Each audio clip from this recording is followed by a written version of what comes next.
Yo, what's up guys? So today we are gonna see, what if Tsunade and Tsume were Naruto's girlfriend? Part 2, hope you'll enjoy this video. So before we start, go check out the author of this fanfic, Razuhfy, link is in the description, and also subscribe to my channel, and like this video.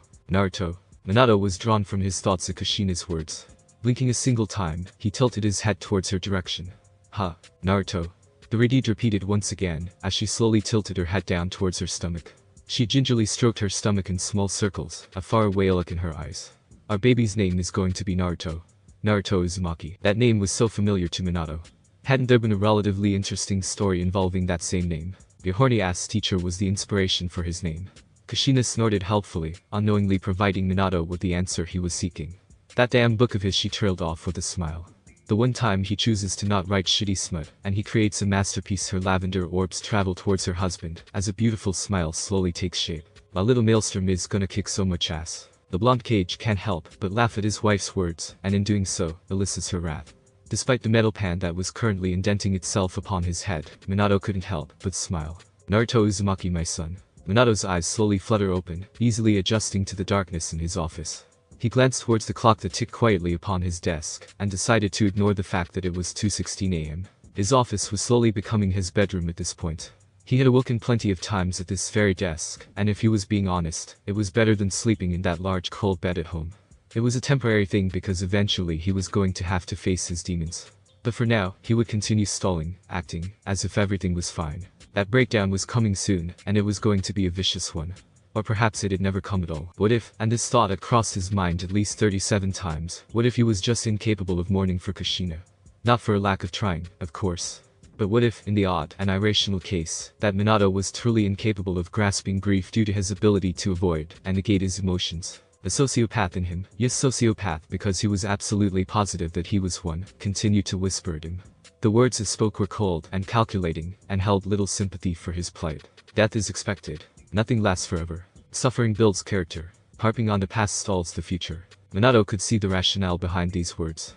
After all, they were all true to some degree. Death is the norm for shinobi, and nothing could truly last forever aside from ideals. Suffering does indeed build character, if your mental fortitude isn't fragile, and that was something Minato had little issue with to begin with. And harping on the past did nothing in the long run. If you continue to sit on the what-ifs in life, then time would pass you by. While these words made sense to Minato, they also nicked at his heart. His heart was hurting, and it had zero issue reminding him of this, day in and day out. The littlest of things could happen, as Minato maneuvered through his day, such as a simple smell reminding him of Kushina. Or a certain sight reminding him of his time and experiences with the fiery Redeed. 3 weeks had passed by, and Minato was still in a state of limbo. It was bad enough that he was working himself ragged to make sure that Konoha remained mighty and tall, but his physical health was slowly declining. On top of the various sleepless nights where he'd stay up, staring at nothing, and thinking of everything, he had a child to look after. He scoffed quietly to himself at that particular thought. Resting his elbows on the table, he covered his face to hide the shame he felt. Looking after Naruto. Another scoff. He could physically count the amount of times he'd held Naruto in his arms with both hands. The clone didn't count in the slightest, and if anything, Kakashi was more of a dad. Minato's other hand clawed at the table in front of him, drawing bloody trenches through the wood, as anger lurked beneath his veins. Who was he to Naruto? His son had only truly seen him a handful of times, and while little Naruto would never remember these experiences, it didn't help that Minato would. He couldn't protect the village, couldn't protect his beloved wife, and he couldn't even be a father to the child he sired. Tears slowly crept down his covered face, quietly splashing against the mahogany table, as silent sobs racked his body. The clock upon his desk continued to tick away, mocking Minato. The quiet ticks dug through his ears, and with each movement of the hands, was another second, minute, and hour that was wasted. A physical representation of the time Minato was wasting. And even knowing that this was the case, Minato continued to wallow in his self-pity, unable to truly cope with his actions. For the remainder of the day, none of the shinobi in Konoha would question why their leader locked himself in his office, sealing the doors off from any contact, and avoiding any and all meetings. Kakashi sighed quietly to himself, slowly walking through the main building that housed the Hokage's office. A sleeping Naruto made quiet noises, as the gray-haired teen inched slowly up the stairs, carefully making sure to not jostle the baby too much. He didn't want the boy to start crying cause, then he'd probably cry. Taking care of little Naruto was a task deserving of S-rank pay, and the fact that he did it for free was foolish. Curse his sympathetic and empathetic heart. He knew that Minato was hurting. She was the textbook definition of annoying and violent, but she cared for him and his health. Kushina didn't give a rat's ass about how talented and gifted he was at being a shinobi. She treated him like a child. It was soothing. But now she was gone, and she wasn't coming back. Taking care of his sensei's son was easing the pain over the loss of the only woman he'd ever allowed to see past his cheeks. But there were days where Naruto proved too much to handle. He knew raising a kid would be so fucking hard. He'd rather fight multiple S-rank shinobi than change this little Hellion's diapers. Those things could be utilized in a future war. Kakashi finally mounted the spiral staircase leading to the top floor of the Hokage building. Rounding the familiar corner that led to the Hokage's office, the gray-haired Jonin spotted a peculiar sight. The door to his sensei's office, the actual office belonging to the Hokage, was slightly ajar. Tilting his head curiously while expanding his senses outward, Kakashi slowly made his way to the end of the hallway. His senses picked up two individuals in the room, and his enhanced hearing easily picked up on the woman's gruff laughter bark out loudly, reverberating off the walls of the hallway. He recognized the woman's voice as the matriarch of the Inuzuka clan. What was she doing here? Not that it was that surprising considering that Tsume had been relatively close to Kushina when she was in the Corps. And she was probably considered a loose friend to Minato, but still odd. The young prodigy slowly crept up to the door, being as silent as possible, before slowly peeking through the minor crack left by the open door. Come on, Spiky. Tsume chortled, leaning on Minato's desk with her back facing the man. It's just for one night. Then you can come back to this shithole that reeks of ERBO. The look on Minato's face bordered on annoyance and exasperation. The quiet sigh escaped the blonde's lips as he replied. He spoke tiredly, rubbing his face, as he continued. I cannot just leave my office in the middle of the day to go screw around while downing copious amounts of alcohol and liquor. His eyes narrowed in annoyance before finishing. Also, I do not stink. I took a shower this morning. The feral woman only grinned in amusement as she shifted her body around to face the Hokage. Never said that you stink. I said that your office reeks of your body odor. She tapped her nose multiple times, emphasizing that her nose was capable of detecting smells far above the man's own. But whatever floats your boat, Spiky. And why can't you go get shit-faced at 2 p.m? You already abused the shit out of shadow clones anyway. It's not like you can't do it. Kakashi himself shrugged at the woman's words. She wasn't wrong. Minato leaned back in his chair, sighing once again, as the abrasive woman walked around the room, messing with things that she really shouldn't be messing with. Correction. He clarified whilst keeping the woman in his sights to make sure she doesn't mess with something of actual value. I don't want to get drunk at 2 p.m. The matriarch hummed distantly, feigning interest in Minato's response. That's because you ain't had a drink with me. The clawed finger pointed to herself to emphasize her point. I'm the best drunk in the village. No one can stop me. She was proud of her statement too, painfully so. If that was your way of enticing me, then I'm sorry to say that it failed. Tsume deigned a glance towards the man, as her eyes finally lost their playful glimmer. Minato. She spoke quietly in a tone devoid of her previous humor. You need to take a break. You haven't left this office for an entire fucking week. She immediately cut off the man's retort, glaring directly at him whilst moving towards his desk. Nobody will blame you for taking a damn break. The village ain't gonna fall apart if you take a single day off. Besides, you seem to have shit covered anyway, considering the amount of use running rampant. Kakashi grimaced at the woman's words, kind of agreeing with them. His sensei had been working himself to the bone trying to make sure that Konoha was recovering. He wasn't going to judge how his sensei grieved since it wasn't his place. Kushina had always been the one to put her foot down, and there was no one in the world more stubborn than her. I agree with her, sensei. Kakashi spoke quietly, finally stepping into the room, and making himself known, gently adjusting little Naruto, as he did so. You've been a little. He trailed off quietly, trying to find the right words. Stupid. Tsume helpfully added, smirking, as she spoke. Dumb. Irrational. Minato's face glowered in annoyance at the woman's brash and blunt words. I could have you court-martial for those words. How about you court-martial my clit, Spikes? She fired back with absolutely zero hesitation, briefly shocking even Kakashi with her words. Instead of punishing the feral woman for her comments, Minato rolled his eyes in annoyance. I probably should keep you out of trouble. He grumbled quietly. The feral woman cackled loudly, as she ran her clawed fingers along Minato's desk, drawing tiny scratches and grooves in the hardened wood. You can't keep the kitty contained. She wants what she wants, and the last time I checked she's been kinda lonely. The woman gave a none too subtle wink towards Minato's direction, not even bothering to. Kakashi's face scrunched up in slight disgust at the woman's words. Dear Kami, this woman was wild. Absolutely no tact, and no shame. But that was the Inuzuka clan for you. Minato didn't really react to the woman's words, only offering a raised eyebrow. I'm just going to pretend that I didn't hear that, and move on. He ignored the woman's cackles before continuing. Say I take today off to run around, and waste valuable time that could be used for Konoha's benefit. What do I get out of this? Tsume raised an eyebrow at the man's words before shifting her weight on her hips, accentuating her curves. You get to spend the day with me. She answered simply, in a tone that was definitely condescending. Obviously. I mean, come on, have you seen me? She scoffed with pride, gesturing with her hands towards herself. 2 kids, and I still look this fuckable. You just can't teach that. I'm one of a kind, baby. What a wild woman, Kakashi quietly mused to himself. Tsume wasn't unattractive per se, just loud. But then again, all Onizukas were loud. It was a common trait shared by them. The woman wasn't beautiful in the traditional sense, but calling her ugly would be a bold face. Tsume exuded an exotic beauty. The kind of beauty that was dangerous, and that could, and would kill you if given the chance. Like a wild beast in its habitat. Be that as it may, Minato spoke slowly, eyes trailing away from Tsume's body, so as to not incite more unnecessary flaunts. You haven't done much to persuade me. The woman shook her head with an exaggerated sigh before placing her hands atop the man's desk, and leaning her upper body forward. Just give me a chance, flaky. 1 chance. That's all I'm asking for, and then you can't go back to being Mr. Hokage leader guy. Take the day off, and come to the Lotus. You won't even have to drink if you don't want to. Minato stared at the woman for several long seconds, before shifting his gaze to his only remaining student. His cerulean orbs studied the boy's stoic face, easily spotting the concern in his eyes. His eyes eventually fell towards his son, staring at Naruto with a hint of regret. Has it really been 3 weeks? Was his son actually going to be a month old soon? Where had the time gone?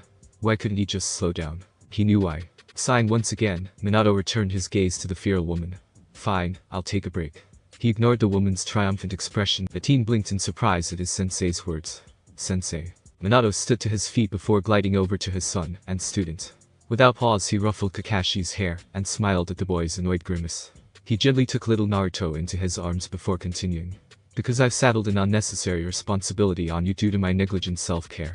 He shook his head, not allowing Kakashi to defend his actions. Regardless of how you personally feel about it, it isn't right. You're still growing, Kakashi, and I've been stagnating your talent and ability with my own personal problems. Kakashi vehemently denied Minato's words. But I want to help you, sensei. You shouldn't have to go through this alone. He immediately ducked his head, seemingly embarrassed by his outburst.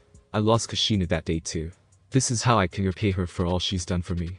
Let me do this. Minato stared at his student with a gentle smile before ultimately sighing and ruffling the boy's hair. Fine. I'll allow it. Just don't end up like me, alright? No other words were needed, as Kakashi nodded his head with a minor bow. The infamous shinobi turned his attention on Tsume, who had remained silent during their conversation, seemingly ignoring them in favor of looking out of the large windows in the back of the office. Alright Tsume, you win. He admitted tiredly, raising his hands in defeat. I'll take a break today. But I'm not drinking. The feral woman whooped loudly, as she faced towards their direction.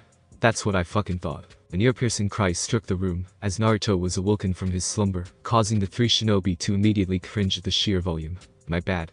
Tsume grimaced quietly while rubbing the back of her head. How did I let you talk me into this? Tsume smirked to herself, as she led Minato out of the office. Stop acting like you don't want to do this. She continued forward before reaching the end of the hallway, and stopping near the spiral staircase, waiting for Minato to finish tidying up his office, and activating his weird advanced seals. She leaned on the staircase before speaking a bit louder due to the increased distance. Sussy has always run her life, Minato. Don't act like Kushi didn't wear pants in the relationship. She snorted to herself, crossing her arms underneath her flak jacket. You definitely prefer when your woman makes the decisions. Ain't nothing wrong with that, pretty boy. Had Tsume been actually able to see the man, then she would have seen a bit of red paint his cheeks.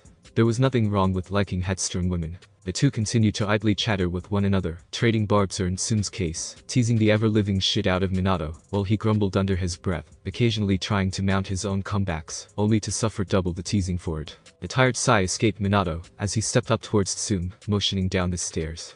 Well, shall we? An obnoxious snort left the woman, as she replied. Wow, such a gentleman. I bet you're a real puss slayer, eh? Her grin was incredibly sardonic. You're so Minato struggled to find the words to convey his feelings, but eventually settled on, annoying. Loud cackles escaped the woman, as she traversed down the stairs while being followed by Minato. I get that a lot, Spikes. It's my desirable trait. Minato made a face at that before replying. How Sessumare dealt with you is beyond me. I dealt with him. She corrected me with a smirk. And I already told you why. My attitude is the best when I'm on my hands and knees. She chuckled loudly before continuing. Sessumare could be a real prick at times, but Tsume trailed off for a moment, tone lacking its usual playful rancor. He was a good man. Kept me in line when I really needed it, and wasn't scared to let me have it when I deserved it. She sighed to herself, as she shook her head, spiky locks bouncing wildly. I fucking miss that asshole. Minato sympathized with the woman, as she reminisced about her dead lover. He had done a lot of that, and it was usually more harmful than helpful, but perhaps that was his weakness. It had taken a few days to truly accept that Kushina was gone, and once that hurdle had passed, it only seemed to get tougher. Little things that he had clearly taken for granted were no longer the same. His home lacked the peace it once held, and the silence that pervaded his sanctum became his prison. He no longer wished to be home, and was actively avoiding it at all costs. Enough said shit. Tsume gruffly spoke, interrupting Minato from his depressing retrospective thoughts. We need to make a couple of stops before hitting the Lotus. Minato furrowed his eyebrows in confusion, idly nodding his head to the shinobi he passed. To where? He asked curiously, waving off salutes and bows from his shinobi. Tsume glanced back towards her leader, canines glinting, as she smirked. Your house, of course. Minato's stomach churned anxiously at her words. We can't have you at the club looking like this. Staving off the queasiness from her words about visiting his home, he tilted his head while glancing down at his state of dress. What's wrong with what I'm wearing? Really, what was the problem? He had his signature Haori cloak and standard Jonin uniform. He looked fine. You look like an idiot. Well, that was uncalled for. Unnecessary, really. Look, Flash Boy. How many nicknames does she fucking have? Your cloak says I'm the leader of my village. We're trying to have some fun and let loose, not sign documents, while making passive-aggressive comments about how the workforce could be better if they put forth more effort. Minato made an annoyed face at the woman's words. Don't give me that look. You know it's true. Be that as it may, he rolled his eyes while continuing, deftly swiveling around a merchant who wasn't paying attention to his surroundings. I don't really have casual clothing. Well, I do, but I don't know. He furrowed his eyebrows in thought before speaking slowly. It's all clothing used for high-class events, and whatnot. Kushina said they were necessary on the off chance I'm forced to sit with dignitaries and or host frivolous events. He was proud that he was able to finish that sentence, despite knowing it would cause memories of his deceased lover to resurface. Baby steps, Minato. Baby steps. Tsume hummed quietly to herself, idly pushing a random civilian out of her way. The individual turned towards the woman with an offended expression, and one glance from the feral woman was enough to cause the individual to scamper away. Pussy. She scoffed in annoyance. Well, we ain't gonna know till we see your closet, and then I'll be the judge of that. Kami knows your ass doesn't have a fashion sense. Minato rolled his eyes with a silent sigh, occasionally greeting the odd civilian and shinobi he saw. You're one to talk about fashion. The last I checked, the Inizuka clan still thinks wolf pelts are trendy. Why should I follow your advice? 'Cause I'm a woman. She answered without bothering to even think about it.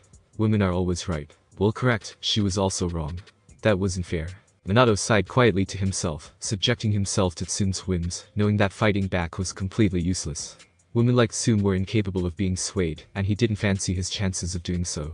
Accepting his fate, Minato continued to follow Tsume, as she led them to his home, idly thinking of all the things his clones had to do today. From checking in on Orochimaru, and witnessing his progress within the research and development department to conversing with Jiraiya about the existence of his former students, and the death of Hanzo. What a day this was going to be. And it wasn't even 3 o'clock yet. Minato, the clone, stepped through the doors of what was perhaps the most advanced building in Konoha. Scientific breakthroughs, discoveries, and legendary myths were not only uncovered in this facility, but created as well. Passing by the receptionist after getting screened by the Anbu running security, Minato slowly made his way deeper into the building. He passed various rooms, ignoring the quiet chatter and odd noises coming from the rooms. Fluorescent light painted the hallways, not unlike the halls of a hospital or a school. Pristine white walls, as far as the eye could see, with little differences between the rooms. The Hokage continued his journey for several minutes before finally reaching a room that possessed double doors. He heard a high-pitched ringing noise emanating from the room before quietly pushing through the doors and ignoring the attention brought upon himself. A little less than a dozen pairs of eyes focused on the blonde leader before returning to their observations and tasks. Minato's eyes glided over the room, spotting what appeared to be 5 separate sets of the standard Jonin flak jackets. However, 2 of the 5 vests were shredded and torn, sporting what appeared to be severe scorch marks, as if someone had used a Kaiten jutsu to burn through them. Humming to himself, Minato turned his attention to the observation stands, where a certain snake-like man stood, observing his presence with intrigue. He continued his journey up the flight of stairs, nodding his head to the various scientists and shinobi. Reaching Orochimaru, who waved off his colleague, as soon as spotting him, Minato spoke. Orochimaru. Minato-sama. The man's raspy voice greeted quietly. To what do I owe the pleasure of your presence? The clone glanced at the snake before turning its attention onto the experiment test undergoing now. How's that little project going? Orochimaru blinked at the statement before glancing down at the floor, spotting the seal appearing right beneath them. How useful. To be a seal master, such a lofty goal, and so far out of sight. It was truly unfortunate. It is progressing slowly, but that is to be expected. The Sannin ignored Minato's raised brow, and instead questioned his leader. What real reason are you here for? It surely isn't to witness the improvements I've made to Konoha's military flak jackets. What really brings you here? Yondaime shrugged his shoulders, watching as several shinobi performed Kaiten jutsus, aiming the techniques at the third flak jacket. Has Danzo made contact with you? The snake Sanin smiled at Minato's question, tilting his head while answering. Knowledge is power, Hokage-sama. What do I gain from Danzo's demise? Bored, cerulean orb centered on Orochimaru. An extension on your already fragile life timer. So Minato was capable of possessing humor. It wasn't as if Orochimaru wasn't going to tell the truth, he was just curious on how Minato would answer. Kukuku. Of course, Minato-sama. His snake-like smile only increased as he spoke. That old relic has contacted me. He is unaware that you know about our little experiments. Orochimaru was a sly and conniving man, but at the end of the day, he was a realist and, to be completely honest, a coward. He could play the survivor card all he wished, but if push came to shove then he'd flee from Minato. Yondaime was not a man you wished to anger, and it appeared as if Danzo believed himself to be the better. Minato made a gesture with his hand, and Orochimaru continued to speak. He questioned why I was removed from Anbu, and wanted to know why I had been appointed as the head of the research and development department. I told him what he wished to hear. The snake shrugged in an uncaring manner, as he continued. His actions are his own, and should he disappear, I will not be surprised. Minato nodded his head, turning his gaze back onto the demonstration. The flak jacket in the third position had been blasted by several high-powered Kaiten jutsus, but was relatively unscathed, save for a bit of ash and soot. He is going to die. Minato stated simply. Just not now. There are some things I'm looking into at the moment, and I'm curious on how the puzzle will look when finished. Orochimaru's interest had peaked, and while he'd love to ask, he doubted very much so that Minato would explain. But, as the man had said, he was still putting the pieces together. Shooting his shot, Orochimaru gestured with his hand. Do tell if it is information pertaining to Danzo, then I may possess what you seek. The Hokage was silent for several minutes, watching the tests being conducted on the flak jackets. Finally, after what felt like 5 minutes, the man spoke. Danzo is not as slick as he thinks he is. A paranoid coward is dangerous, yes, but only if you allow them to walk unattended. I am not a fool. I know that Na is still active. I also know that that rat still covets the Hokage position. However, he knows that so long as I live, he will never see it. Minato shrugged as he spoke. I have never made it a secret of my dislike pertaining to Danzo, and I would not be surprised if sensitive information were to leak shortly after his death. A rat is only ever worried about its own life. Danzo is the same, which makes him easily predictable. Should he disappear, our enemies will know things they shouldn't.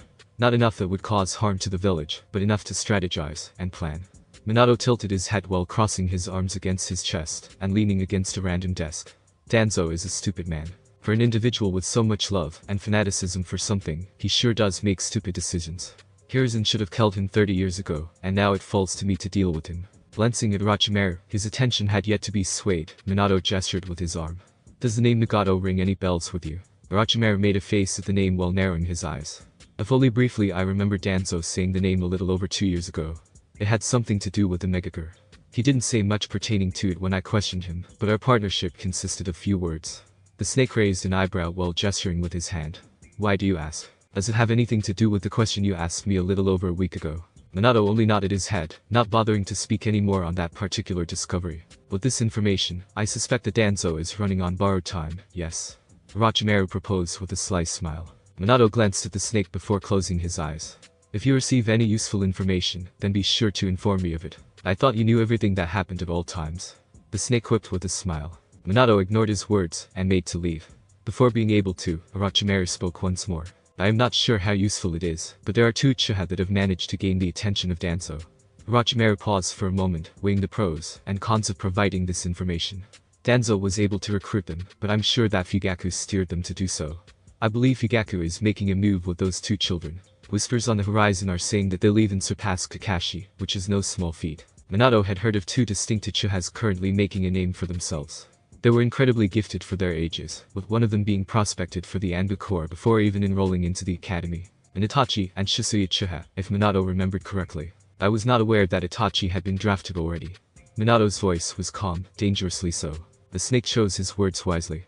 Best to nip this situation in the bud, then, yes. Minato said nothing, as he disappeared in a yellow flash, leaving Orochimaru to sign in quiet relief. That had almost gone south extremely quickly. Do you think Jiraiya-sensei will even consider this? Yuhiko questioned with a raised eyebrow, leaning against the railing of the tallest building in Imegakure. His eyes strayed to the sky, watching, as Nagato's rain continued to belt down upon the hidden village. The better question to ask is, will Yondaime agree to even speak with us? Konan spoke blandly, flanking her 2 brothers, as they spoke. Nagato glanced at the woman before speaking. I stand by my statement regarding the man. I do not think he is as ruthless as the world believes. He perhaps sees his actions as a necessity when faced with the ever-living conflict that plagues our world. It is easier to kill than it is to forgive after all. Konan made a face at Nagato's words. You only say that because he has yet to show that ruthlessness to us.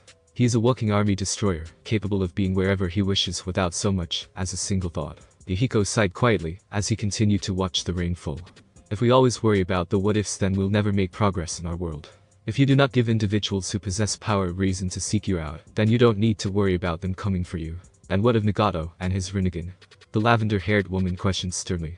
You truly believe that men like the Yondaime Reikage won't wage war just to seek this power out, or that men like the Sandaime Tsuchikage won't seek to take out said source of power? We live in a world that's defined by power. Everyone is your enemy, be they family or your neighbor. The Yondaime Hokage is no exception. That's enough, Konan.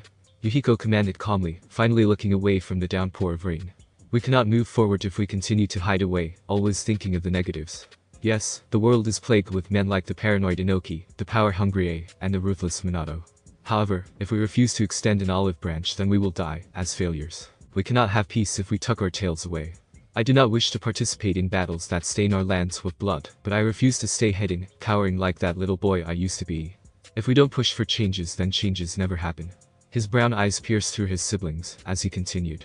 You cannot attain peace without shedding a little blood. The only caveat is whether that blood belongs to your enemies or you yourself. Yahiko paused for a moment before returning his attention back to the rain that was soaking his country. We leave for Konoha in a week's time. Nagato will stay in Imegakure, protecting our home. I'm sure that Minato will understand my caution in regards to you considering Danzo's actions a few years ago. Konan, you will accompany me, and that is final. The paper wielder held her tongue, refusing to voice her opinion. Her eyes were stormy, as she gave a brief nod before immediately vacating the room, not bothering to wait for a dismissal. Konan. Nagato called out in concern, making a step to follow her. Let her go, Nagato. Yahiko ordered quietly, sighing to himself. Allow her some time to herself. I know her intentions are good, and I appreciate her concern, but we can no longer hide away. We must spread our message and words if we wish for change to happen. It will be painful, and it will be full of strife, but nothing worthwhile is ever easy. We must all go through the paces, and only then will we prosper. The Uzumaki only offered his de facto leader and brother a nod, agreeing with the words spoken, and a harsh, but true reality to them. I will make preparations for your journey. Nagato offered, banging his head. Yahiko waved his little brother's words off, shaking his head. Take this time, and relax. You needn't worry about Konan and I. We will be fine. The Rinnegan wielder was unsure, but offered a brief nod. Hi, Yahiko.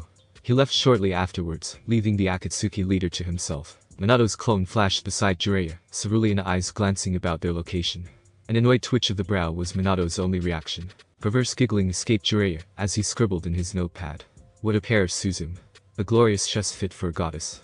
I am not worthy. The clone silently rubbed his face, truly debating on strangling Jiraiya. Mentally counting to 3, the clone positioned himself behind Jiraiya before kicking the man directly through the fence he was peeping out of. The toad sage released a yelp of surprise, as he crashed through the wooden fence, tumbling headfirst into the grassy terrain, as he rolled into the woman's onsen. Minato is behind the fence, smiling quietly, as several feminine shrieks echoed loudly. There was a brief bout of silence before Jiraiya began to scream in pain. It sounded harsh. A minute or two passed by before a wheezing groan emanated from the onsen. Nodding to himself, Minato made his way into the now empty onsen, spotting his sensei. Jiraiya-sensei. The clone greeted me with a casual smile. It appears that some things never change, huh? You're a wheeze. Dick. Minato's smile only grew in size, as he shortened the distance between them. And what you're doing is illegal. I could have your rights revoked. Jiraiya released another groan, rolling onto his back, and staring out into the sky with a bruised face. That'd hurt more than these beatings. But then I wouldn't get to see Kunoichi laying down the law on you. Minato shrugged his shoulders with a smile.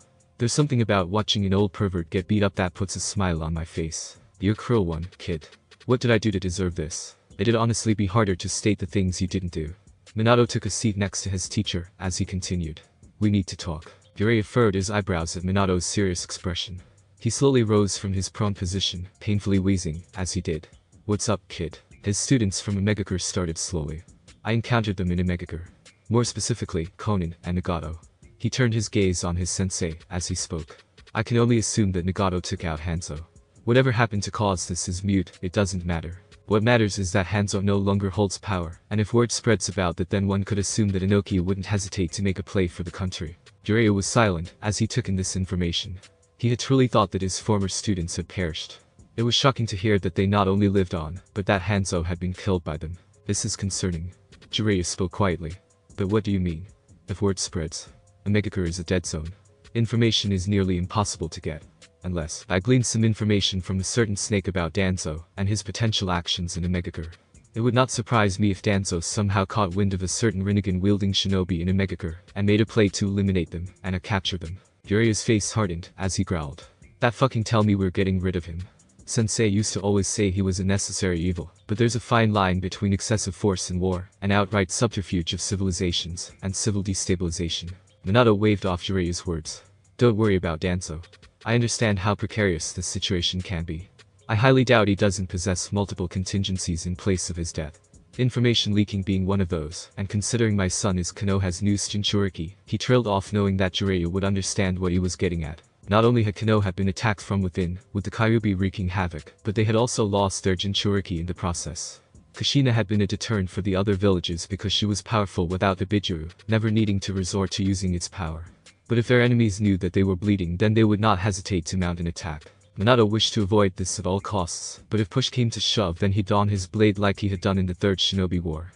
If slaughtering another army was the cost to keep his home and family safe, then he'd do so again and again. And that all started with Danzo's downfall. There were going to be repercussions with the man's death, and Minato had to prepare for them. It was only a matter of time. Just let me know what I need to do, and it'll be done. Jiraiya spoke, interrupting Minato's thoughts. I will. Minato replied. However, it will have to wait. The real me is occupied. A grin began to spread across Jiraiya's face at the clone's tone. Ho. What exactly is the real you doing? Apparently Tsume was able to convince us to go to the Lotus, abandoning our work for the day to just relax. The clone scoffed in a very Minato-like way. Sounds like a waste of time if you ask me. Jiraiya's laughter barked loudly, as he returned to his prone position. Didn't know the kid had it in him. Already moving on, eh? The clone made a gagging noise at Jiraiya's insinuation. That woman is not our type. I don't know if you know this or not, kid, but that's incredibly false. Jiraiya corrected easily, closing his eyes, and placing his arms behind his head. That woman is definitely your type. If she had red hair, I bet you'd be chasing her down now. The clone looked ready to combust at Jiraiya's words. Don't hate the player, hate the god. Jiraiya was cut off from his words due to being forcefully teleported away by Minato. There was silence for a scant few moments before shrill cries rang out from a nearby onsen. Jiraiya's cry of pain was like music to Minato's ears. Prick. This isn't that bad. Minato had expected a lot worse from today's events. After allowing Tsume to basically play dress-up in his home, which was a task that was far more difficult than he'd ever like to admit, they had settled on a simple button-up shirt with a collar. Black slacks clung to his legs with a simple pair of dress shoes. It felt so weird not having his actual Jonin uniform on. It had to have been years since he wore actual casual clothing. From training, to becoming an actual shinobi, to participating in the war, and taking on a team, and then topping it off with becoming Hokage, he hadn't worn civilian clothes since his marriage to Kushina, and that had been when he was 15. Time sure does fly. Now here he was, in the middle of a bar with a colorful alcoholic beverage in his hand. He couldn't remember picking the thing up to begin with, but it was actually incredibly delicious. Perhaps Tsunade knew something he didn't when it came to liquor. As Minato downed his glass of fancy alcohol that tasted more sugar than anything, his eyes drifted across the club bar.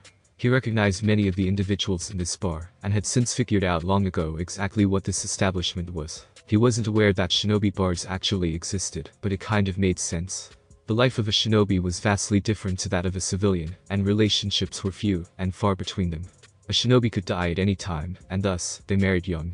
Cultivating a healthy relationship with a civilian was incredibly difficult for the average shinobi, due to their pessimistic view on life, abnormal work schedule, and physical and mental trauma. Shinobi hid their flaws well enough to fool the average civilian, but not their fellow soldiers. And due to this, shinobi often mingled with other shinobi, because each knew what the other had been through or at least could relate in one way or another. Minato wasn't an expert on this subject, and that wasn't surprising. He had been in a relationship since he was a kid, more or less. But he understood the necessity of an establishment such as this one. A place where his shinobi could let loose without the fear of being judged for their past actions or inactions regarding their lifestyle. It was beautiful in a sad way, almost tragically so. You're empty. Tsume's shout emanated from beside him, breaking him from his observations. The feral woman took the empty glass from his hand before placing another one in it. Don't thank me. She cheekily spoke, winking, as she walked away to go back to the dance floor, hips moving in a tantalizing way, as she swayed to the beat of the song playing. Minato did little else aside from accepting the drink with a nod of the head, and an awkward smile. It wasn't hard to see that this was incredibly uncomfortable for him, but the fact he was still here and drinking was telling. He knew that he didn't hate it though, and that's all that mattered. Dare he say it. He was actually kind of enjoying himself. The music wasn't really his taste considering it was meant to make you want to dance, and Minato was not a dancer. But the atmosphere was nice, if not a bit chaotic. The drinks were splendid, and if he wasn't careful he may find himself coming here more often than he liked. Minato tipped his glass towards his mouth, cerulean eyes following Tsume's form. He gulped down the fruity beverage, watching as Tsume danced with random men, and even women. Before he knew it, he emptied the glass. They had been here for the better part of 2 hours, and the multiple glasses he had finished were finally taking their toll. He was aware of this, but like all lightweights, he didn't think it was too bad. Minato continued to observe Tsume, had tilted just slightly, as he leaned against the physical bar of the club. The feral woman looked completely at ease on the dance floor. The liquor in her left hand was balanced masterfully, not spilling or swaying in the slightest despite the crude movements of her body. And what a body it was. Having forced him into what he was wearing, she had then dragged him to her home, as she changed out of her Jonin uniform. He had exchanged an awkward greeting with the woman's young daughter, as he waited outside for the woman to change her wardrobe. It hadn't lasted long, thank Kami for the small miracles. She had come bounding down the stairs in a tight crop top.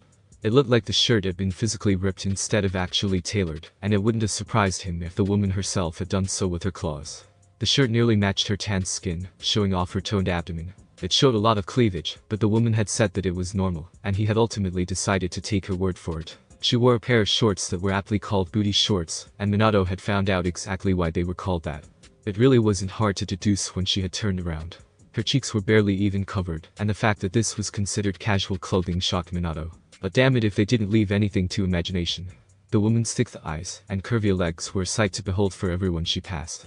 Kunoichis were already considered to be beautiful and desirable due to their bodies, and the strenuous training regimens thrust onto them, but a woman like Tsume. Well, best not to think too deep on that one. A hazy fog surrounded Minato's vision, as he continued to stare at Tsume. Her body glistened brightly due to the sweat on her body, highlighting her abdomen, and her pace. Minato continued to drink his glass, not even questioning the fact that his drink had been replaced once more. His attention was solely on Tsume, as her body contorted in sinful ways. As if sensing his eyes in her, Tsume's vision flicked towards the bar area. Her slitted orbs immediately settled on Minato, almost sizing him up. A small smirk touched her lips, as she rose a single clawed digit, beckoning the man with her finger while winking. Despite the copious amount of alcohol running through his veins, Minato was still cognitive of the fact that he could not dance. He offered the woman an awkward smile, shaking his head left to right. His denial was for naught, as someone, he didn't know who, pushed him towards the dance floor while taking his drink away from him. Minato wasn't a skilled shinobi for nothing, and immediately found his footing despite his inebriated state. However, what had been done could not be undone. He was now within reaching distance of the feral woman whose eyes were nothing short of dirty. Minato nearly bolted from the dance floor before a pair of clawed hands caught his wrist. His eyes widened before his body was forcefully tugged towards the matriarch of the Inizuka clan. Her other hand grabbed a hold of his other wrist, truly preventing him from getting away. Their height difference was now far more apparent with him being nearly a head taller. They stood chest to chest with one another for what felt like an entire minute. Tsume's smirk only seemed to grow larger, exposed. Minato stood rigidly, fingers clasping and unclasping, as he stared into the woman's slitted pupils. He could feel the rise and fall from her chest, her breathing trying to stabilize due to her raging pulse. "Why you nervous, Flash?" she questioned with playful eyes. Despite the blaring music and loud individuals around them, he heard her clearly. Scared. Normally, the woman's playful taunt would have been ignored. It was simple teasing, he knew it. But in his inebriated state, he took it for something else. "Do you?" He fired back with a raised eyebrow. "Not a chance." She seemed slightly surprised at his response, evident by the raised eyebrow she was now sporting. "Oh look at." Her smirk continued to grow. "Some liquor in you, and you grows a spine. But tell me, is this an act of the liquor? 'Cause I'm gonna keep pressing your buttons." The woman proceeded to stand on the tips of her toes, grazing her nose upon his cheek. Her warm breath tickled his ear, as her left leg stepped in between his legs, brushing up against a certain appendage that she really shouldn't be. "So, what are you gonna do about it, pretty boy?" Her voice changed drastically, coming out with a slight rasp to it. Freezing for just the briefest of moments, and sobering up for just a minute, Minato was finally able to comprehend what was happening. In this position, this close to a woman who had been giving off interesting signals the entire day, he possessed two responses: to concede and suffer more teasing or pushback, and challenge the woman. He knew what would happen if he chose the first option. He had been doing it the entire day, and quite frankly, it was getting stale. Not that he minded Tsume's playful barbs and whatnot, but he just wanted more. And for the first time that day, Minato did something that would set off a chain reaction. all budding from a simple challenge of words and some liquor. The yonde narrowed his eyes as he stared down at the woman. His muscles flexed, and he immediately noticed the excited gleam worming its way into the woman's eyes. With a degree of strength and speed that was quite honestly surprising considering the man's inebriated state, he managed to twist the woman around, whilst trapping her against his chest. Tsume back-slammed flush against Minato's chest, and she briefly entertained the thought of trying to escape, excited to see what Minato would do if she tried. Upon trying to resist the hold the man had on her, his strength only doubled, and she was pulled even closer to him. A wild grin blossomed upon Tsume's face, as she continued to struggle against Minato's ironclad grip. Minato's head lowered, lips tickling one of the woman's ears. "You like being manhandled, don't you?" It took all of his willpower to not react, as the woman ground her hips against his pelvis. "You love when a man pushes you back. You love when he takes charge and dominates you, don't you?" A low growl escaped the woman's throat, but her grin seemed to only grow larger. Her muscles flexed fiercely as she tried to break free from Minato's hold, but she failed every time, inferior to Minato's raw strength. "And if I do," she growled out, slamming her head against his chest while squirming in his grasp. "Ain't nothing wrong with that." She huffed out breathily, sweat dripping down her body. Minato's own breathing matched Tsume's as he continued to rain the woman down. The inklings of a smirk made its way onto his face, as he took both her wrists with one hand, reveling in her surprise at how strong he actually was, and placed his now free hand upon her stomach, fingers stroking her muscular abdomen. "You're enjoying this, aren't you?" he mockingly asked, fingers becoming slick with the woman's sweat. "Don't act like you're not." She growled back, hips bucking against the man's pelvis. "ERD seems to agree with me. Getting hot and bothered, flashy?" she mockingly asked, slowly grinding her hips against the man's lower appendage. Minato's fingers danced on the woman's skin before abruptly shooting south, briefly shocking the feral woman, as his fingers rested dangerously close to the area her nether lips resided. Tsume was genuinely surprised at how forward and bold Minato was. She was keenly aware of all of the eyes currently upon her and the Hokage. Whilst enjoying the man's presence and forwardness, she did not genuinely think he'd do something like this. Minato was a private man, if not slightly sheltered to a degree, and witnessing him doing something so dirty in public seemed to surprise even the shinobi in the Lotus. But should she stop it? Inebriated, as she was, she knew her limits. She hadn't reached them, not even closely, so she was cognitive enough of the fact that if this continued, they were going to do something. That something being each other, of course. Minato was not a drinker, and the fact he guzzled down nearly 6 drinks said all that she needed to know. The man wasn't acting as himself, and she should probably stop them while possessing this brief amount of sobriety. Tsume was moments away from doing that very thing before feeling Minato's lips graze along the skin of her neck. Her legs clenched harshly, eyes squishing together at the sensual contact. It had been a while since she had been intimate with another individual. 5 months to be specific. After Sesamere's death, she had been a wreck. A brief one, but a wreck nonetheless. Her children kept her grounded, and she had grieved quietly and alone. Only recently had she finally gone out to mingle. She wasn't necessarily looking for another lover or a replacement anytime soon. She only wanted to dip her toes back into the single life and enjoy herself. But at the end of the day, she'd come home alone. Her children were lovely, even if all little Kibba did was cry and shit himself, but he was a baby, so she couldn't necessarily fault him for that. Hana was slowly becoming a mini-her, and it was absolutely adorable. Annoying, but adorable. But they were her children, and therefore the intimacy and love she gave them was not the intimacy and love she could get from a lover. And at the end of the day, Tsume was a woman. An Inuzuka woman. So, when Minato's lips grazed her neck for the 3rd time, no one could fault her twisting her head, taking the man's lips with her own, and forcing her tongue into his mouth. She knew he was surprised when his hold on her slacked, allowing her to free herself whilst pushing him into the nearest wall, trapping him against it and her. Her tongue continued to explore the man's mouth, as her clawed fingers raked up and down his chest. Minato allowed the woman free rein, still feeling in shock. Feeling the woman's clawed fingers upon his chest finally brought him back to reality. The Hokage released a low throaty growl, hands planting themselves upon the woman's waist. Using his strength, he flipped their positions, slamming the feral woman against the wall he had previously been pinned against. Minato's right hand sought the woman's throat, roughly clamping down. "You like choking, do you?" Tsume questioned breathily, as her own hands wrapped around the wrist of the hand pinning her against the wall. "You're so lucky I like being choked." Minato's response was to squeeze harder, causing a low moan to escape Tsume. Sinuvich. Lost in a haze of pleasure and alcohol, Minato was truly unaware of his actions, acting purely on instinct. He didn't remember slamming Tsume against the club walls, nor did he remember choking her. The man definitely didn't remember nearly ripping her crop top off in the club, stroking her body as he did so. Come to think of it, he didn't even remember going home last night. A splitting headache assaulted Minato, as his eyes slowly creaked open. A groan escaped his lips, as his eyes tried to adjust to the light in his room. Taking a few moments to actually allow his body to wake up, he blindly reached out towards his nightstand that sat on the side of his desk. Odd. That didn't feel like a mahogany nightstand. It felt like flesh, which was incredibly odd. His nightstand was situated on the left side of his queen-size bed. He made sure to always sleep on the right side, so that when his alarm blared, he'd be forced to roll over to stop it.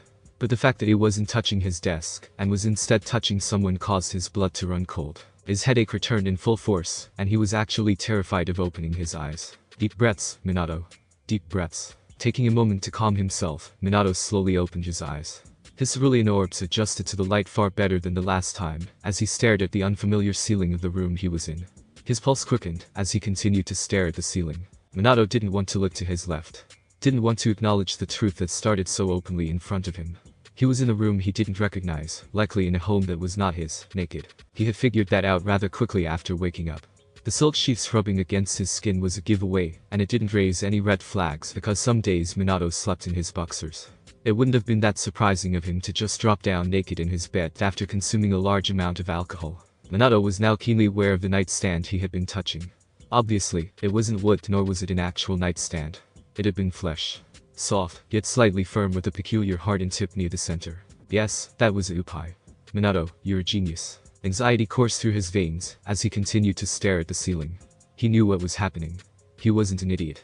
However, he didn't want to acknowledge it. Bits and pieces were coming back to him as he tried to recall the events that led him here. Where to start? Probably when Tsume had barged into his office, demanding him to come with her to the Lotus to relax. He remembered that clearly. He also remembered changing his clothes once agreeing to go out with the woman herself doing the same at her own home. Things started to get blurry once he actually got to the club. He distinctly remembered Tsume handing him a colorful drink and telling him to relax. He also recalled watching her dance, and boy, did she have some hips on her. Relax, dumbass. His mind sobered him rather quickly, returning him to the present. He remembered downing a few of the drinks, not really feeling the buzz from the alcohol. Witnessing the woman dance and gyrate her hips had stirred something fierce within his bones. His head began to ache, as brief flashes of images appeared in his head. He glimpsed holding the woman by her throat, seeing the lust and excitement in her eyes. Another image appeared in his head, and this particular image was a lot more. Well, then Tsume had a beautiful pair on her, didn't she? Fuck. My head. Minato's thoughts were interrupted, as the woman, who he had definitely just slept with, grumbled lowly. The Hokage grimaced to himself before slowly rotating his head towards the woman. Tsume slowly sat up in the bed, blanket falling to reveal her naked chest and perky face. There were a few scars littered across her chest and abdomen, and honestly, it fit her. Her wild mane of spiky hair seemed to be even more wild, and Minato didn't even think that was physically possible. The feral woman released a jaw-popping yawn, uncaring of the fact that she was naked. She smacked her lips several times before finally opening her eyes. She sniffed a single time before her eyes darted to the left. Slitted pupils stared directly into Minato's cerulean orbs. She was silent for several long seconds, causing Minato's anxiety to spike. After several long seconds, a lovely smirk painted her face. Well, there, Spiky. She threw off the blanket covering her body, swinging her legs off the side of the bed, and standing on her feet, uncaring of the fact that she was standing completely nude. Last night she paused for a moment, turning towards Minato, and allowing him to see everything. Amazing. You're the fastest man in the elemental nations, but you lasted longer than I did. My legs are still fucking sore. The woman barked out a loud laugh before slowly making her way out of the room. Making it to the door, she turned around before leaning her hips on it, accentuating her curvy body. Want some breakfast before you head out? Minato blinked several times, suddenly finding himself very thirsty. His eyes kept betraying his will, dipping down to stare at the woman's body. If you are gonna stare, at least let me see yours again, shit. Tsume quipped with a laugh. Come on, pretty boy. She gestured with her head. There's some spare clothes in the closet, and the bathroom is to your right. Wash the stink off, and join me in the kitchen. We need to talk about last night. Having said her piece, the feral woman stepped out of the room, making sure to sway her hips.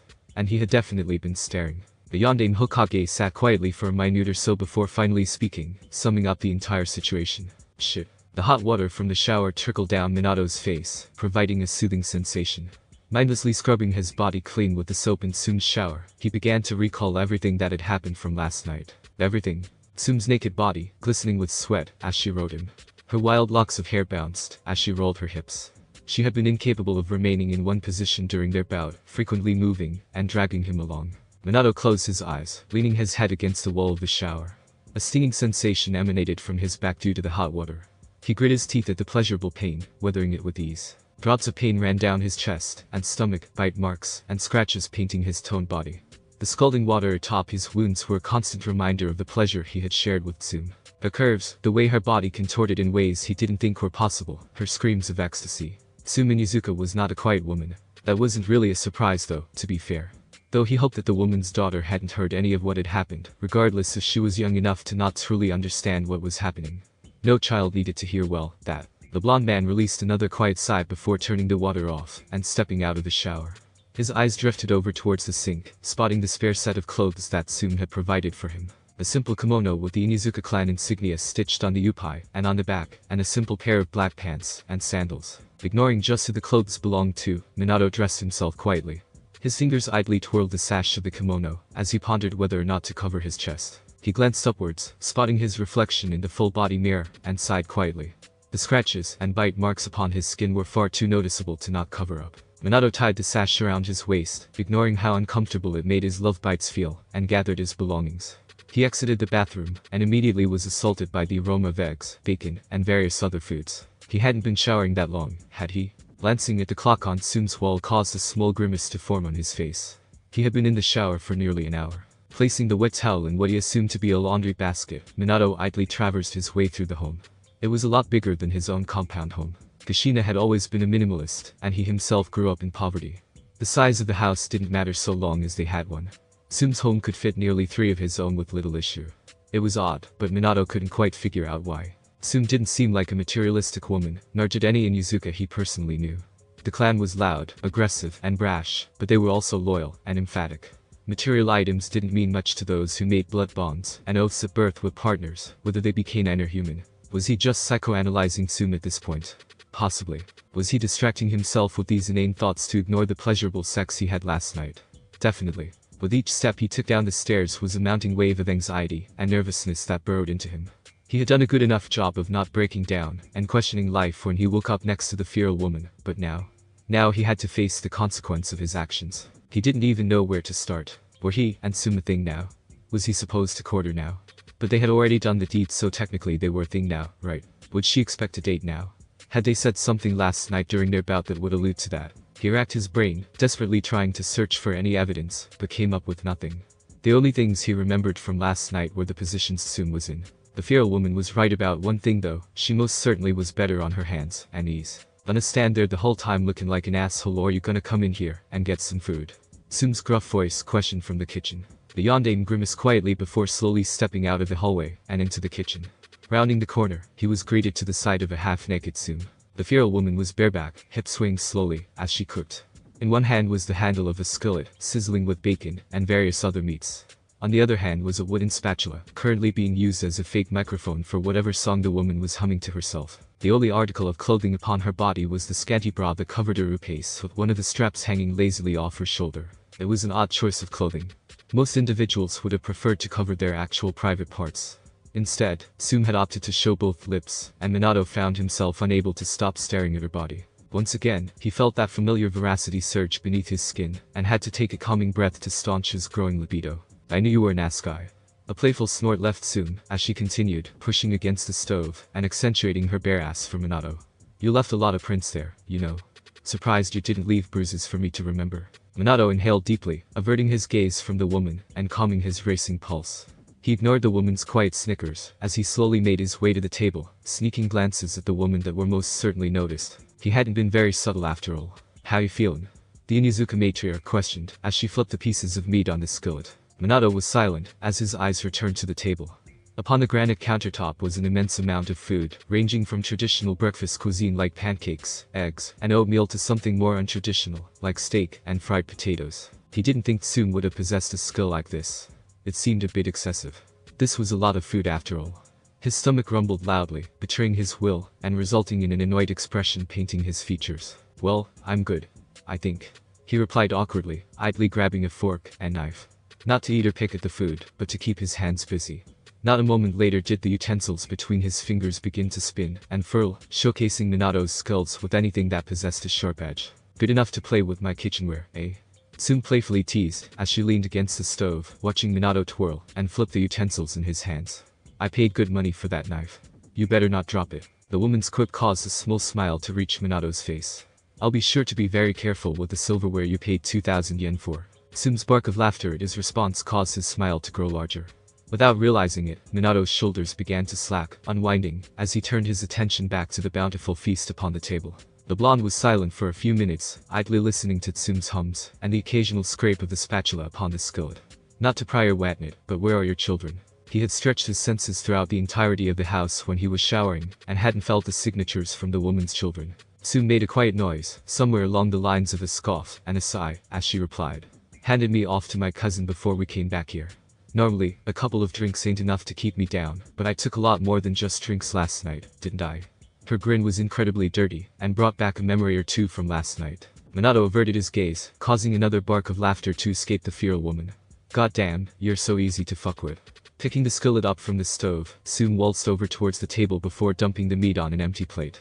Not waiting for the food to cool down, she picked up a piece of steak before stuffing it inside her mouth. A few hot exhales left her mouth as she made her way back towards the stove, turning off the burners, and placing the skillet inside the sink. You know, she began, exhaling the steam from the piece of beef she was chewing on. I didn't expect you to down that much alcohol at the Lotus. She saddled up beside the table, which by the way, was just barely below her pelvis. In short, her lower lips were definitely visible. Minato cleared his throat, avoiding the sight, and using his knife to spear a piece of sausage from the plate. Instead of stuffing it into his mouth like the woman, he waited for it to cool down while lightly blowing onto it. Yeah well, neither did I. He responded quietly, blowing lightly on the sausage, and taking a bite. Tsume hummed quietly, taking a piece of beef off the plate, and tearing it apart using her claws. She took a bite out of the beef, speaking once she swallowed it. Had fun though, yeah. Minato's eyebrows furrowed at the question. Huh? Tsume rolled her eyes at the man's question. I said, you had fun though, right? The blonde man turned his head towards the woman, expertly avoiding her lower lips, and focusing on the upper ones. Define fun. He responded with a deadpan. Instead of taking the bait, Tsume rolled her eyes. You know what the fuck I'm talking about.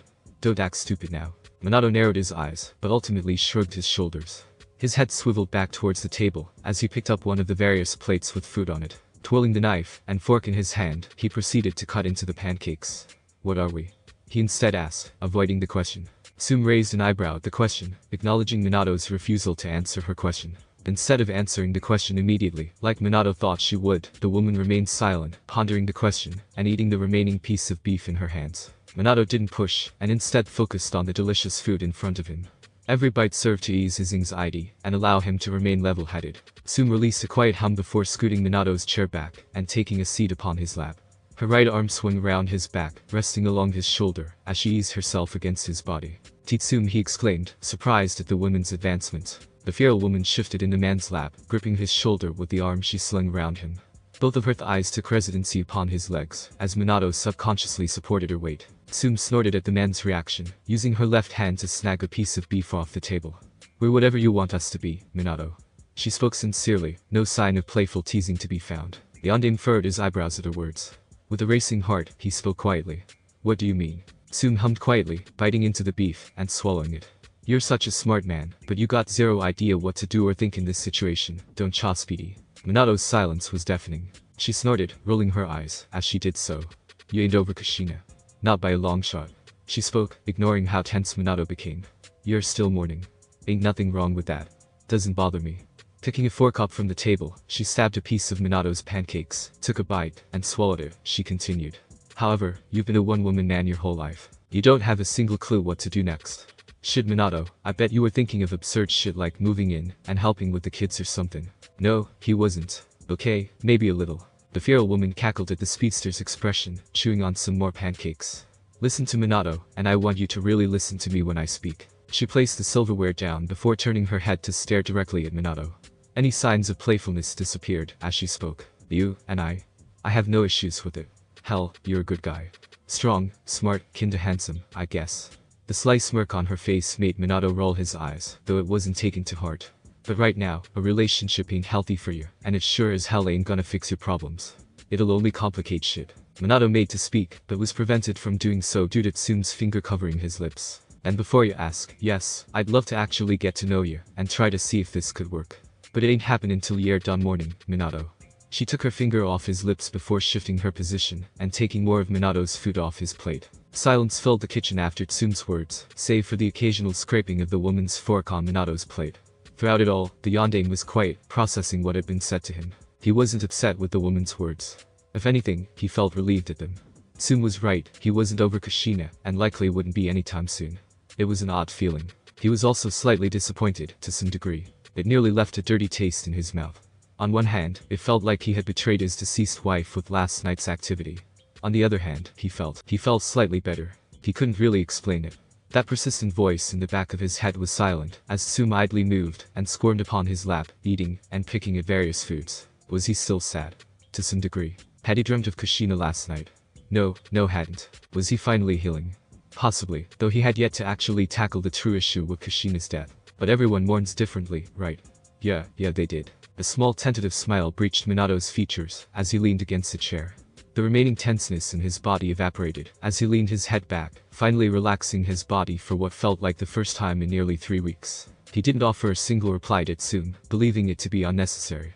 The woman was far more perceptive than she showed, and she'd likely understand the gesture and the significance behind what he was doing. Food getting cold, dumbass. Minato's tentative smile shifted into a genuine one, followed by a series of laughs. Paperwork. Mind-numbing work. Why was he doing it again? Yes, to distract himself. Minato stamped another paper, skimming through the content, but ultimately stacking it in the finalized stack. It was one of 7 stacks he had laid upon his desk. The first was the unfinished, obviously. Second was the absurd pile. Created for the sole purpose, or rather excuse, to just not read, and completely ignore. The third pile was his favorite, one he aptly named useless. Take a good guess at what this pile was for. The fourth stack of papers was titled Conjectures, and this pile was probably the most unique, considering it was things that while easily solved, and could be implemented solved, he would hear out from outside opinions. Such as Shikaku or Fugaku, and even Hiruzen. The fifth stack of papers was for everything infrastructure, no real reason why it was called that. He had just wanted an extra pile to make odd numbers. The sixth stack, and it physically painted him to read these, were, well, he hadn't actually given this one a name yet. It was demeaning to his pride. Someone, and he likely believed that it was Jiraiya, spread word that he was now bachelor. Now, Minato was a shrewd man. The calculating one, and a ruthless one. But he could also see the humor of it, and thus, allowed these to exist. If for nothing else, it was actually kind of like a stress reliever, and more often than not, humorous. Reading the endearing, but mostly creepy, words of women who fawned over him. Truth be told, Minato didn't even think he was that attractive. He was a handsome man, of course he believed that, but to the extent that so many women would willingly go out of their way to send him mail. Absolutely not. Some of these letters and papers were more like resumes. Women could be so fucking weird. The seventh pile was of course, the finished stack. Where everything that was finalized, done, and complete went. One would ask, why so many stacks if eventually, you'll just end up completing, and finalizing various papers? Wouldn't just 3 suffice if that were the case? And they'd be right. But he was a sociopath. So he did things in sevens like all the other sociopaths. Speaking of sociopaths, he was supposed to be having a meeting with one relatively so. A series of knocks resonated from the door, interrupting his thoughts. Just in time. Come in. He ordered calmly, finalizing all of his papers, and forcefully teleporting them off his desk. The seal surrounding his office glowed for a moment, signaling that Minato had deactivated it. Not a moment later did the doors open, allowing Minato to gaze upon them. With a stoic gaze befitting that of the Uchiha clan head, Fugaku slowly strolled through the office, offering a nod of respect to his leader, before sitting down in the guest chair, just a few feet from the Hokage. How's the family? Minato asked, leaning back in his chair. Fugaku's stoic features shifted, if only a little, becoming softer, as he spoke. Mikoto works too much though, she's finally eating again. The fourth nodded his head at his former teammate's words. Mikoto and Kushina had been relatively close, and her death had affected the matriarch somewhat fiercely. And the children? Minato ventured with a raised brow. Here at last did Fugaku's stone face crumble. The man rolled his eyes, as his posture became somewhat lax, completely unlike him, and very much so not Uchiha-like. The woman dotes on him too much. Him obviously being Itachi. Nominated for Chunin at the ripe age of 5 years old, beating out Kakashi's own record by 1 year. Though with the trajectory, Itachi would likely surpass Kakashi in every merit. He is still a child.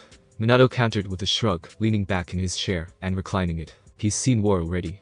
The Uchiha countered flippantly, leaning back into his own chair while slouching, looking completely undignified. He'll live. Yondaime offered a shrug at his old teammate's words. Not every child sees a battlefield at 3 years, nor are they ending lives at it either. Fugaku was silent for a moment, arms crossing against his chest, as he closed his eyes. He is an Uchiha. Minato released a quiet sigh, as he spoke. How long are we going to continue using that excuse? Until the day my clan dies out. That was probably the best he was going to get out of Fugaku. The man was as traditional as they came, even as children.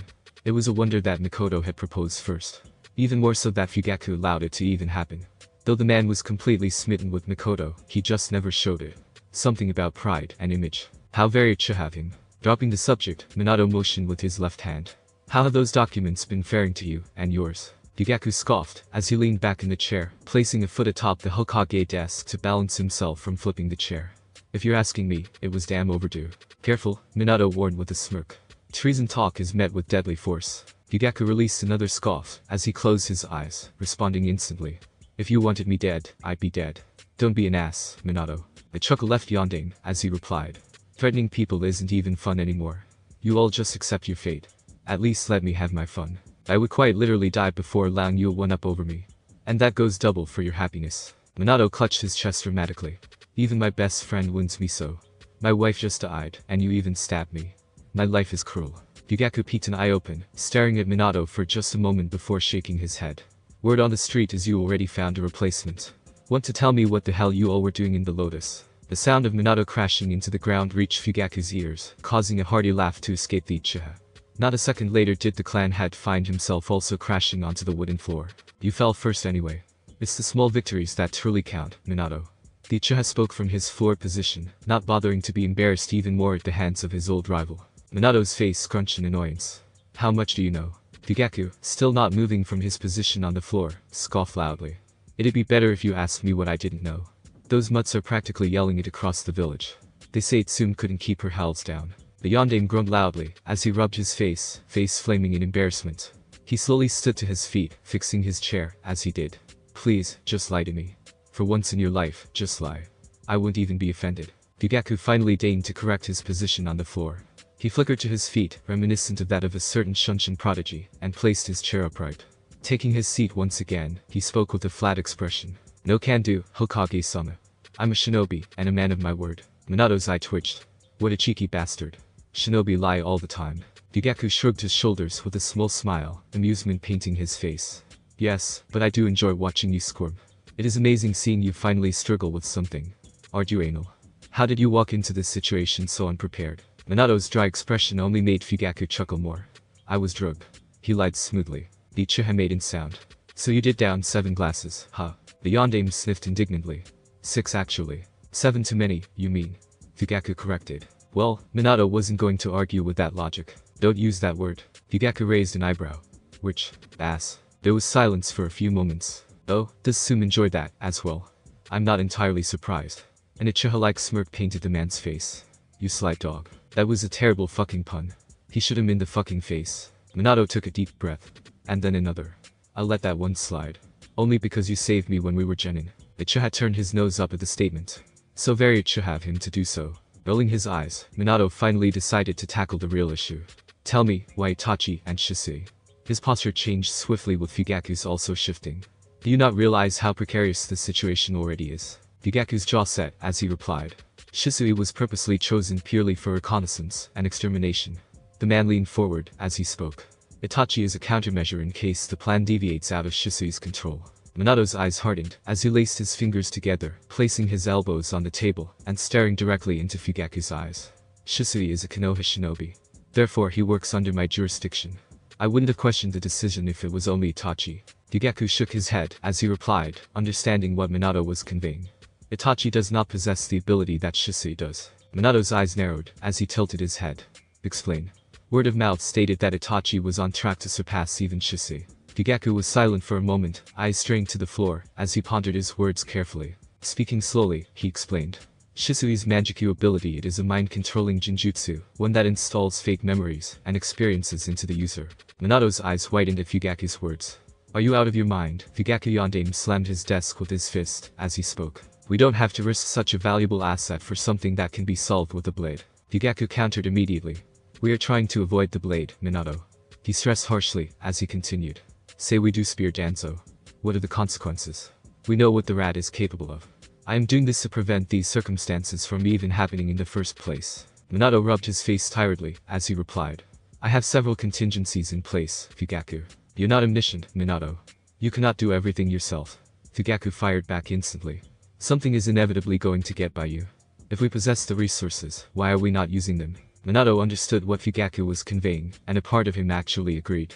Allocating resources to solve issues without escalating to violence or death was indeed good. However, the issue lies in the principle.